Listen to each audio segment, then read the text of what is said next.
Hey everyone, and welcome back to the Deep Dive. Got a really interesting one for you today. We sure do. We've got a stack of sources here, shared by one of you, all focused on getting a clearer picture of Decker's Outdoor Corporation. That's right. Forget just the headlines. Our goal is to really, roll up our sleeves and get into what makes this company tick, straight from their own reporting. Right. We're looking at their business, their brands, the nuts and bolts of how they operate, their financials, and the landscape they're navigating. So like a shortcut. Think of it as a deep dive. Yeah, to give you the crucial insights and key numbers without having to wade through pages yourself. Exactly. Decker's is behind some incredibly recognizable brands, and this report gives us a fantastic snapshot of, well, how they're structured and where they're focusing their energy. So what's the big mission for this exploration? It's about understanding the core mechanics. How do they manage such a diverse portfolio of brands? What are the complexities of their supply chain? What do the financials reveal about performance or the risks they face? And how are they thinking about critical areas like sustainability and technology, all based on this specific document? Okay, let's unpack this then. Ready to dive in? Absolutely. So at its heart, Deckers is in the business of designing, marketing, and distributing footwear, apparel, and accessories. Right, and it covers a lot of ground. It does. They span everything from casual, everyday wear to, high-performance gear. And when you look at their brand portfolio, it's quite a mix, isn't it? The report highlights UGG, HOKA, Teva, and Koolaburra. Yep. We also see Sanuk mentioned, which we'll come back to, and a brand new one, AHNU. AHNU, yeah, that Yeah. just launched in March 2024. They clearly believe their products have a distinct appeal to a wide range of people. Geez, that where? They certainly do. And they reach customers through a few main avenues. They sell to traditional domestic and international retailers. Okay, the wholesale side. Right, wholesale. Yeah. They also use distributors in some international markets for that wholesale business.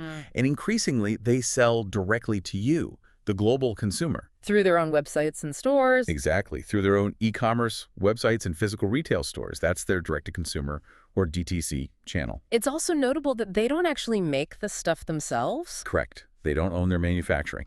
All their products are made by independent third-party contractors. Interesting. And to give you a sense of the company's size, as of September 30, 2023, the total value of their stock held by the public was roughly $13.2 billion. Wow. That's substantial. It is. It really puts their scale into perspective. Now, the report organizes their business into segments, kind of like how their CEO looks at performance. That's right. We see worldwide wholesale operations broken down by brand UGG, HOKA, Teva, Sanuk, and then other brands. Okay. Plus an overall DTC segment that captures sales from their websites and stores across all the relevant brands. Makes sense. And when we look at the key brands, UGG is described as, iconic and recognized, a resilient line that has expanded beyond just footwear. To apparel and accessories, too. Exactly. Reaching a broader global audience, it's highlighted as a success story of building a niche concept into, well, a market leader.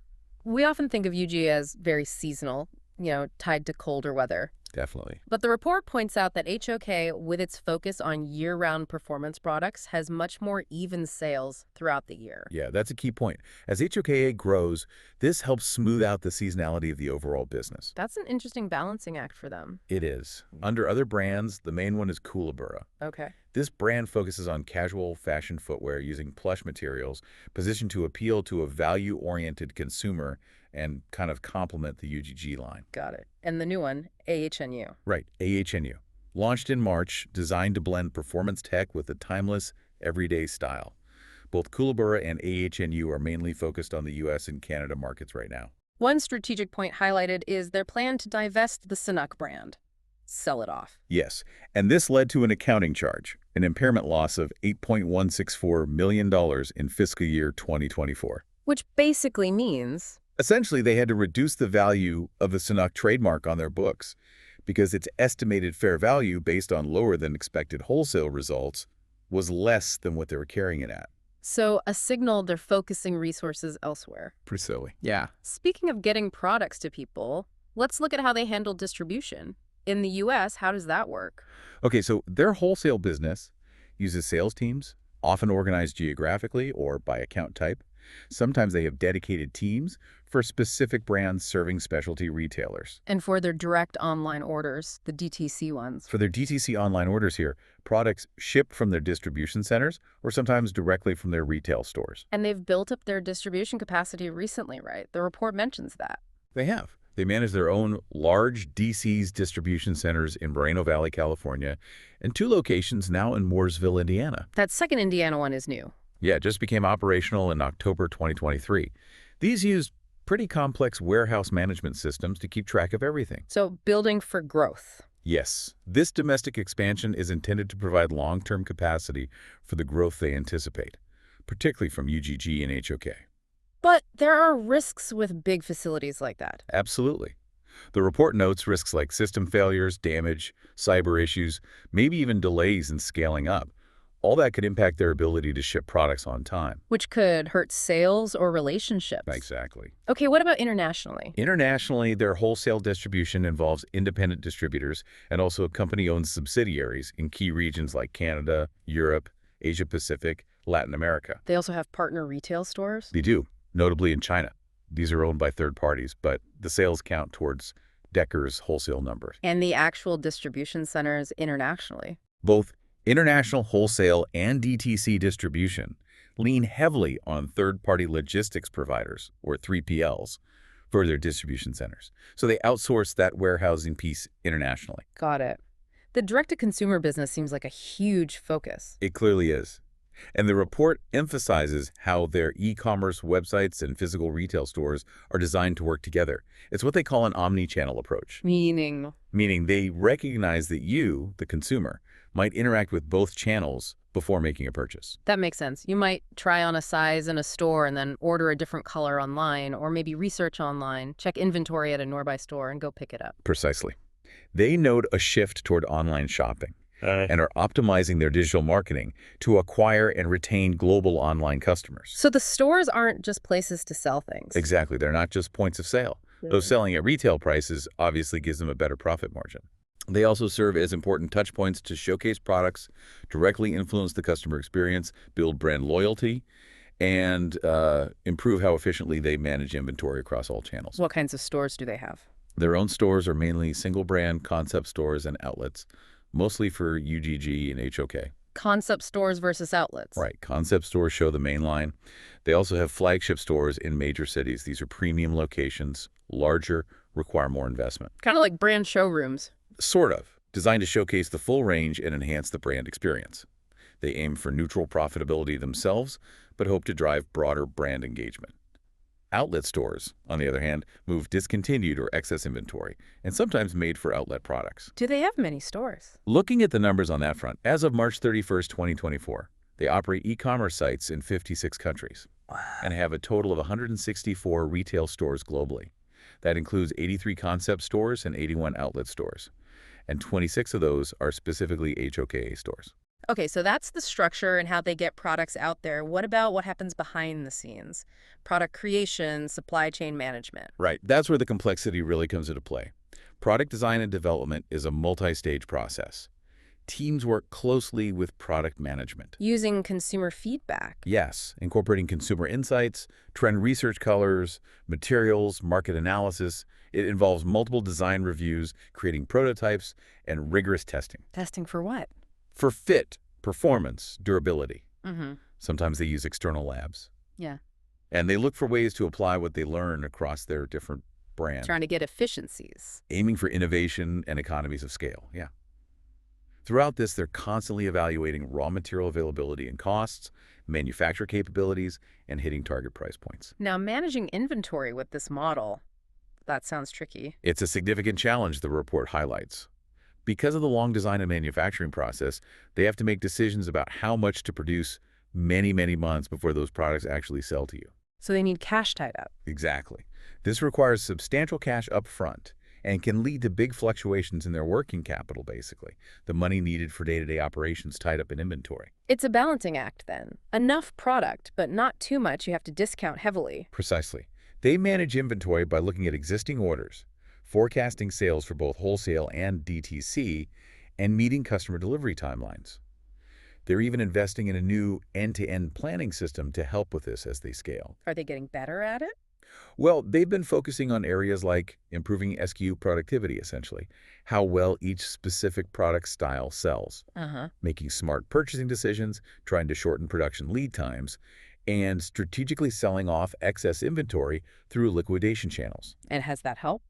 The report notes these efforts have helped improve inventory performance, leading to higher turnover, and mitigated some cost increases.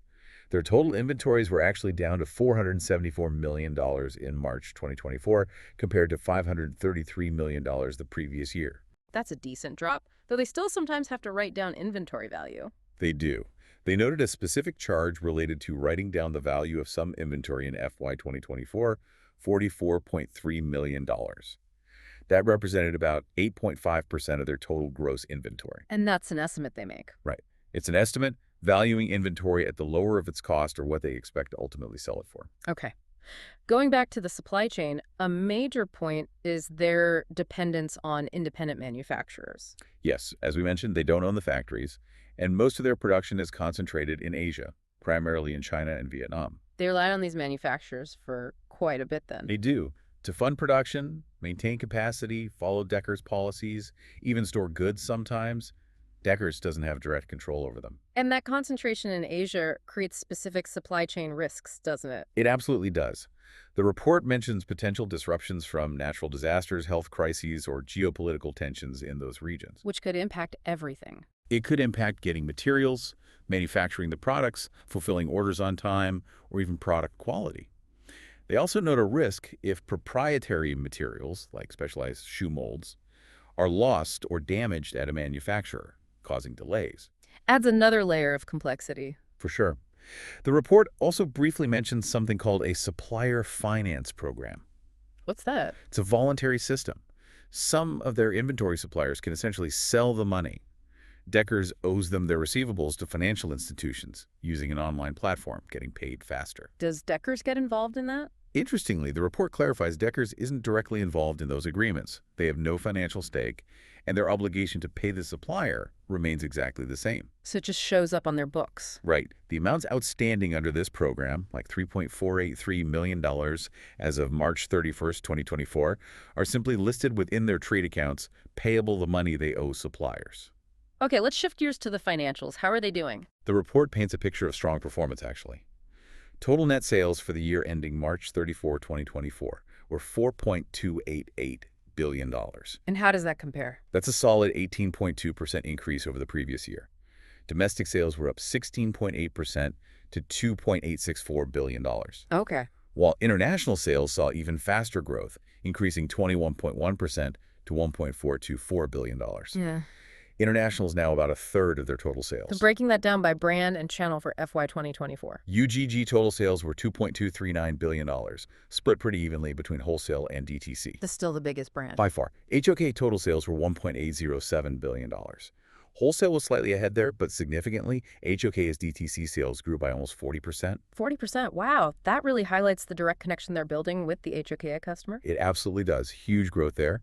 They also note that their gross margin, the profit made after the cost of goods sold, improved in FY 2024. Why is that? Helped by their efforts to manage inventory well, sell more products at full price, and implement some selective price increases. But they don't expect that to necessarily continue at the same rate. They temper expectations a bit, yeah. They say they anticipate a more normalized promotional environment in FY 2025, suggesting margins might not see quite the same level of benefit next year. Makes sense. And in terms of their financial health, liquidity. They fund operations using cash on hand, the cash generated from their business activities, which was very strong in FY 2024, over $1 billion, up more than 90%. That's a huge jump. It is. And they also use their revolving credit facilities. They confirmed they're meeting all the conditions, the covenants attached to those loans. What about money earned overseas? They have a strategy for that. If earnings from international subsidiaries aren't needed for operations overseas, they plan to bring it back or repatriate it to the U.S.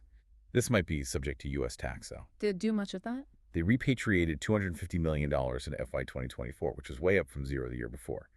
But they still held over $263 million in cash internationally as of March 2024, and some of that could face foreign withholding taxes if brought back. So where are they planning to spend money going forward? The report outlines their material cash requirements. There's the ongoing need for working capital, which, as we discussed, fluctuates with seasonality and inventory needs. Right. They also have contractual obligations, mainly from operating leases for their stores and facilities, totaling over $300 million in future payments. And investing in the business. Yeah. Capital expenditures. Yeah, they estimate capital expenditures of $115 million to $125 million for the upcoming year, What's that for? primarily for upgrading distribution centers, opening new HOK retail stores, updating their existing stores, investing in IT infrastructure and systems, and office improvements. They also buy back their own stock. They have a stock repurchase program in place, yes. Nearly $1 billion was still authorized as of March 31st, 2024. Though the report states the program doesn't obligate them to make repurchases and can be paused. And dividends. No cash dividends. They state explicitly they haven't paid them since the company started and don't plan to right now. Okay. The report also talks a lot about risks. What are the big ones? It dedicates a good section to key risk factors, yeah?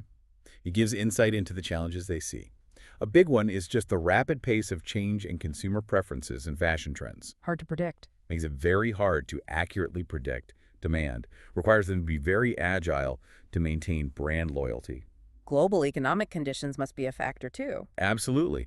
Things like currency exchange rates, interest rates, inflation, commodity costs, or even a recession can all impact their business significantly. And competition. The industry is highly competitive, not just from larger established players, but also because offshore manufacturing and e-commerce have made it easier for new companies to enter the market. We talked about operational challenges at warehouses. Right, those are listed as risks, along with issues with wholesale partners. And inventory management, as we discussed, is tricky due to those long lead times and seasonality. Forecasting mistakes hurt. They can lead to having too much stock requiring markdowns, or not enough stock resulting in lost sales. Big impact either way. And that supply chain risk we talked about. The concentration of manufacturing in Asia and potential geopolitical issues that's highlighted again as a major potential disruption to production and costs. Plus relying on those independent manufacturers. Exactly.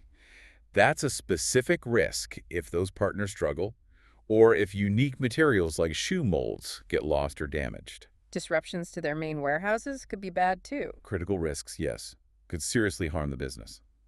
And they note that attracting and keeping qualified employees is tough. Competition for talent. Intense competition. Yeah. They specifically mention their Goleta, California location as potentially challenging for recruitment. What other growth plans? Any risks there? Successfully executing their growth strategies like finding the right new retail locations or expanding internationally is also highlighted as not being guaranteed. It might not work out as planned. Climate change is mentioned too. Yes, seen as a risk. It could potentially increase costs, cause disruptions, and lead to new regulations they have to follow. And ESG, environmental, social, governance. There's growing pressure around ESG practices from various stakeholders, investors, regulators, consumers. Meeting these expectations and reporting accurately involves costs and risks. Okay. They also mention risks tied to strategic moves like acquisitions and divestitures, specifically calling out that Sanuk divestiture we discussed earlier. Currency fluctuations must be a constant concern for a global company. Definitely. Foreign currency exchange rates are a direct risk, impacting financial results even when they try to hedge, because forecasts might not be perfect. Interest rate risk also affects their cash and loans. And technology, given their online focus. Technology risk is critical. If their websites or digital platforms don't work well or don't keep up with what you expect as a consumer, it can hurt sales and reputation. They need to ensure their IT infrastructure can handle growth. Anything else major? Risks from their revolving credit facilities, like having to meet covenants or dealing with variable interest rates, are also noted. And finally, the financial health of their customers, manufacturers, and suppliers is a risk, as is competition among their wholesale customers. Wow. That's quite a comprehensive list of things to watch out for. It certainly is. Moving to governance and compliance, the report details their ESG program. It's been in place since 2010, focusing on sustainable business initiatives. They note it's received some external recognition from various publications. Who oversees that? Oversight happens at the board level. A committee made up of independent directors focuses specifically on corporate responsibility, sustainability, and governance strategy and risks. And climate change specifically. Climate risks are specifically reviewed by the Audit and Risk Management Committee.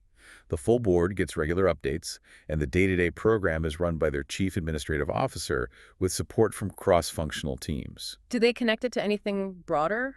They mention aligning their program with the UN's Sustainable Development Goals and encouraging their partners and suppliers to adopt sustainable practices. ESG issues are part of their annual risk assessment. Interesting. Any training involved? Yeah, they actually highlight education for board members and the CAO on ESG and climate leadership, alongside training on their code of ethics. And does it impact pay? It does, which shows how serious they are. In fiscal year 2024, 10% of their executive annual cash incentives were tied directly to specific ESG initiatives. So a clear link between performance goals and sustainability efforts. Exactly. They also emphasize engaging with various stakeholders, NGOs, employees, shareholders, suppliers, communities, governments through dialogue and outreach. They point to their employee engagement survey data, showing high participation and employees being proud to work there. Can you give some examples of their ESG work? Sure. In materials, they have a goal to use more preferred materials, like recycled, renewable, certified, or natural fibers. They use third-party certifications and tools like life cycle assessments. Brands are launching specific sustainable collections, too. Yeah, that's mentioned.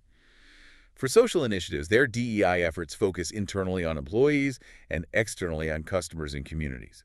In the supply chain, they partner on initiatives focused on women's well-being, health, gender equality, Okay. as well as anti-harassment training and broader labor topics based on International Labor Organization, or ILO, standards. They also aim for diverse representation in their marketing campaigns. And human rights in the supply chain. That's highlighted as a key commitment, encouraging high standards. Their supplier code of conduct is based on ILO standards, covering areas like child labor, forced labor, harassment, fair pay, and so on. Compliance is part of how they evaluate business partners. They also list company values. They do. Come as you are, better together, commit to create, own it, do good, and do great. Presented as defining their culture and guiding interactions, supported by their ethics policies.